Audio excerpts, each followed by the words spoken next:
dit la prière de la foi. Parce que c'est la prière de la foi qui peut saisir l'exaucement. N'oubliez jamais, l'exaucement est dans le spirituel. Mais la foi te permet de saisir ton exaucement et de rendre ça visible. C'est pourquoi dans Marc 11, verset 23-24, Jésus dit, si quelqu'un dit à cette montagne, ôte-toi de là, jette-toi dans la mer, et s'il ne doute point dans son cœur, mais croit que ce qu'il dit arrive, il le verra s'accomplir. Au verset 24, il dit, tout ce que vous demanderez en priant, croyez que vous l'avez reçu et vous le verrez s'accomplir. En réalité, le verset 23 et 24 de Marc 11, c'est l'exercice pratique de quelqu'un qui apprend à saisir l'exaucement par la foi et rendre visible. C'est le côté pratique, ça. Je t'ai dit que l'exaucement est spirituel. Ça demande la foi pour s'emparer de ça et pour manifester. Donc, Marc 11, verset, écoutez-moi, Marc 11, verset 23 à 24, Jésus est en train de donner comme l'explication, comment un homme qui prie peut saisir l'exaucement qui est spirituel et voir cela s'accomplir. Quand tu vois cela s'accomplir, tu n'as pas besoin de la foi. La foi, c'est pour saisir. C'est pourquoi il dit, quiconque dit à la montagne, ôte-toi de là, jette-toi dans la mer. Regarde, il dit, tu as fait la prière. Maintenant que tu as fait la prière a deux parties. Mais le verset 23. Ce verset-là a deux dimensions. Première dimension, c'est la prière de la foi. Première dimension, c'est la prière. Il dit, si quelqu'un dit à cette montagne, ôte-toi de là, jette-toi dans la mer. Ça, c'est la prière que tu as faite. Maintenant, il dit, quand tu as fini de faire la deuxième partie, il dit, s'il ne doute point dans son cœur. Ici, c'est quoi? C'est saisir l'exaucement. Tu as fait la prière, maintenant saisis l'exaucement. Le drame de l'église, c'est que les gens prient, mais ils ne savent pas attraper l'exaucement. Les gens prient, mais ils ne savent pas saisir l'exaucement. Parce qu'en temps, le diable fait croire que mais tu ne vois pas. Comment tu es sûr que Dieu t'a exaucé? C'est à cause de cela, la foi repose sur la parole. C'est la parole seule qui te prouve que quiconque demande, reçoit. C'est la parole seule qui est ton fondement, qui te montre que ce que tu as demandé, tu reçois. C'est pourquoi quand tu ne peux pas exercer la foi qui saisit sans la parole.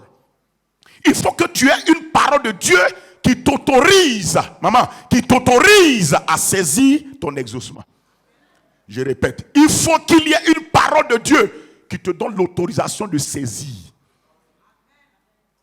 C'est pourquoi quand tu as demandé, Dieu t'a écouté. Il dit, si quelqu'un dit à la montagne, ôte-toi de là, jette-toi dans la mer, ça c'est la prière de la foi que tu as faite. Il dit, maintenant que tu as fait la prière de la foi, cette prière-là, elle fait quoi? Elle est exaucée. Elle saisit l'exaucement. Parce que quand tu fais la prière de la foi, Dieu, lui, il va t'exaucer. Mais il faut saisir l'exaucement et maintenant rendre cela visible. Donc, Marc 11, verset 23-24, c'est la dimension pratique. Comment quelqu'un qui fait la prière de la foi saisit l'exaucement. C'est pourquoi il dit, si tu dis à la montagne, ôte-toi de là, jette-toi dans la mer, il dit, et maintenant il dit, et si tu ne doutes point dans ton cœur, mais tu crois que ce que tu dis arrive. Regardez la dernière. Ça c'est ici quoi? C'est saisir l'exaucement. Ne point douter dans ton cœur et croire que ce que tu dis arrive. C'est la partie où tu apprends à saisir ton exaucement. Maintenant il dit, et il le verra s'accomplir. Ça c'est la partie rendue visible.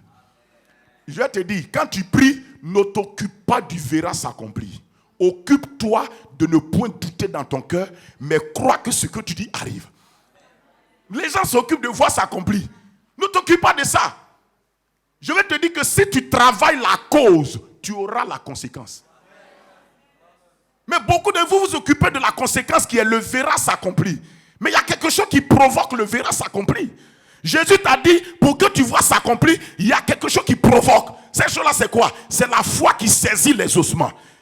Et pour saisir les ossements, ça demande la foi. Parce que l'exaucement n'est pas manifesté, n'est pas encore physique. C'est dans le spirituel que Dieu, Esprit, t'a donné. Et il t'a mis en toi la foi basée sur sa parole pour que tu crois que ce que tu as dit arrive et que tu le vois s'accomplir. C'est la parole de Dieu qui te donne de ne point douter. Écoutez-moi, la parole de Dieu te permet d'abord de faire ta prière. Deuxièmement, elle te permet de ne point douter. Troisièmement, elle te permet de croire que ce que tu dis arrive. C'est la parole de Dieu sur laquelle tu t'appuies pour exercer ta foi. Amen. Ce qui me permet de faire ma prière, la prière de la foi, c'est la parole. Ce qui me permet de ne point douter dans mon cœur, c'est la parole. Ce qui me permet de croire que ce que je dis arrive, c'est la parole. Ne t'occupe pas de tu verras s'accomplir. Si tu n'as pas travaillé la cause, tu n'auras pas l'effet que tu cherches. Et n'oubliez pas dans quel contexte Jésus a enseigné cette parabole. Jésus l'a enseigné lorsqu'il a maudit le figuier la veille, ça a séché. Et le lendemain, les disciples ont remarqué que le figuier qu'il a maudit hier a séché aujourd'hui. Et c'est dans cette remarque que les disciples lui ont faite que Jésus a profité pour leur enseigner la prière de la foi. C'est-à-dire que Jésus était en train de leur dire, quand j'ai prié hier là, j'ai cru que dans mon cœur, que ce que j'ai dit là, et comme on appelle, j'ai cru, je n'ai point douté dans mon cœur, mais j'ai cru que ce que j'ai dit arrive. Sur le champ, ils n'ont pas, écoutez-moi, sur le champ, les disciples n'ont pas vu la prière de Jésus, ce qu'il a dit l'a rendu visible. On est d'accord? Est-ce que vous suivez? Jésus ne s'est pas occupé de la partie rendue visible. Il s'est occupé de la partie exaucement. Et il leur dit que si vous ne doutez point dans votre cœur, après avoir prié, mais que vous exercez votre cœur à croire que ce que vous avez dit arrive, il dit vous le verrez. C'est pourquoi quand Pierre a fait la remarque, le figuier a séché, ça n'a pas été une surprise pour Jésus. Parce qu'il a appris la technologie de savoir saisir l'exaucement et rendre cela visible. C'est pourquoi on dit que la prière de la foi saisit l'exaucement et rend cela visible. La prière de la foi exaucée est rendue visible. Quand tu fais la prière de la foi, tu apprends à savoir que Dieu t'a exaucé sur la base de sa parole. Parce que je t'ai dit tout à l'heure, la prière même est faite sur la base de la parole. Amen. Et c'est sur la base de la parole que je crois dans mon exaucement. C'est sur la base de la parole que je saisis mon exaucement. C'est sur la base de parole que je saisis l'exaucement. Saisir l'exaucement, c'est quoi? Jésus dit, si tu ne doutes point dans ton cœur, mais tu crois que ce que tu dis arrive. Tu as fait la prière, tu ne doutes point dans ton cœur, tu crois que ce que tu dis arrive. Les trois choses-là, c'est sur la base de la parole que tu as fait la prière, que tu ne doutes point dans ton cœur, que tu crois que ce que tu dis arrive. C'est la parole qui te donne de prier et de saisir l'exaucement que Dieu a relâché à cause de la parole qu'il t'a faite. Dieu libère l'exaucement à cause de sa promesse, à cause de sa parole. C'est à cause de sa parole que lui relâche l'exaucement. C'est pourquoi le seul mal, écoutez, si vous voulez amener Dieu à vous entendre, à vous comprendre et à vous exaucer, je répète, si vous voulez amener Dieu à vous entendre, à vous comprendre et à vous exaucer, utilisez sa parole. Utilisez ce qu'il a dit, qu'il a fait pour vous. Utilisez ses promesses. Utilisez ce qu'il a déclaré de sa bouche. Il a dit, je veille sur ma parole pour l'exécuter. Cela veut dire que le système d'exaucement de Dieu est canalisé par la parole de Dieu. Dieu ne te donnera rien. Et Dieu ne te donnera rien qui n'est pas dit par sa parole.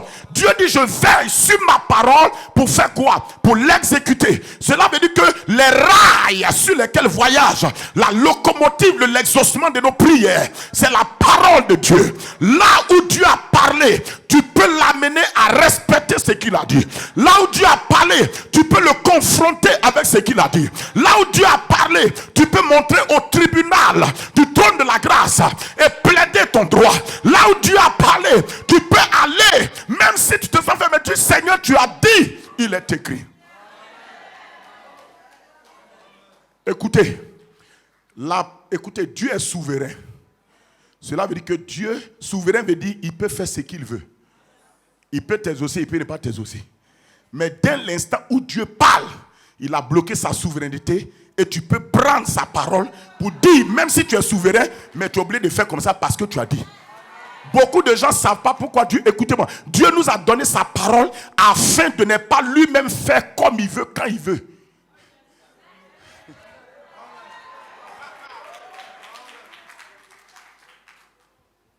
C'est pourquoi quand vous écoutez les gens du monde, disent, mais Dieu il est Dieu, non? Si Dieu est Dieu, il n'a qu'à arrêter ça, il n'a qu'à arrêter ça. Les gens ne comprennent pas. Dieu est Dieu, il est souverain, mais sa souveraineté est canalisée par sa parole.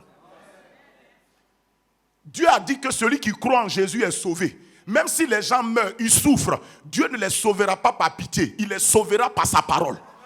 Sa parole dit, si tu crois en Christ, Si tu reçois Jésus, tu ne péris pas, tu as la vie éternelle. Donc tu dois respecter cette parole. Les gens disent, mais Dieu n'envoie personne en enfer.